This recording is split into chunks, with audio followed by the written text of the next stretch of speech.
সার্বক্ষণিক ভীতিতে থাকা, তার লক্ষণটা হচ্ছে এইটা।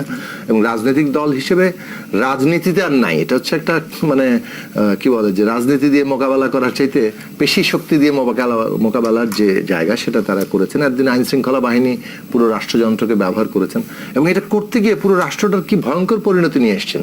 লোক জেনারেল আজিজ, বেনজির আহমেদ, মতিউর রহমান কিংবা পুলিশের আরো অন্যান্য কর্মকর্তা কিংবা এই এনবিআর এর আরো অন্যান্য কর্মকর্তা, আপনি যে কোনো রাষ্ট্রের মানে যে আমাদেরকে বিনা ভোটে ক্ষমতায় রাখো আর তোমরা যা ইচ্ছা তাই করো, হাজার হাজার শত শত কোটি টাকা মানে লুটপাট করো, বিদেশে পাচার করো, দেশে রাখো, তার নিরাপত্তা দেওয়া হবে।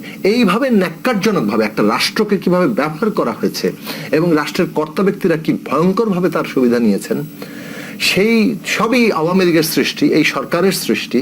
এবং এদের নিয়ে কত গৌরব তারা করেছেন। আজকে তাদেরকে মানে চাপে পড়ে এইটা আমরা দেখছি করছি, কিন্তু বাস্তবতা প্রত্যেকে কিন্তু আবার রক্ষাই করছেন, কারণ তাদের একটা ইনবিল্ট সমস্যা আছে। এদের বিরুদ্ধে ব্যবস্থা নিলে তো আবার যারা বর্তমানে আছে তারা আবার ভাববে যে আমরা তো মানে আমাদেরকে ডিজোন করবে ভবিষ্যতে। ফলে তারা এখন এই যে আমরা দেখি একজন ব্যক্তি বিদেশ চলে যান, তারপরে তার কি বলে নিষেধাজ্ঞা আসে, কিংবা মানে একজনের বিরুদ্ধে এখনো কোনো সুস্পষ্ট অভিযোগ পাওয়া যায়, নানান কিছু করে এই বিষয়গুলোকে আসলে রক্ষা করার চেষ্টা করেছে। কিন্তু যেটা সত্য বেরিয়ে এসছে, যে কথাগুলো আমরা বছরের পর বছর ধরে বলছিলাম, যে এই সরকার পুরো রাষ্ট্রশক্তিকে পকেটে ঢুকিয়ে এবং তাদেরকে এইভাবে অন্যায় সুবিধা দিয়ে তাদের বিনা ভোটে ক্ষমতাটাকে রক্ষা করছে, কিন্তু এর মধ্যে দিয়ে রাষ্ট্র ব্যবস্থাটাকে তারা ভয়ঙ্কর ভাবে বিপর্যস্ত করে তুলছে।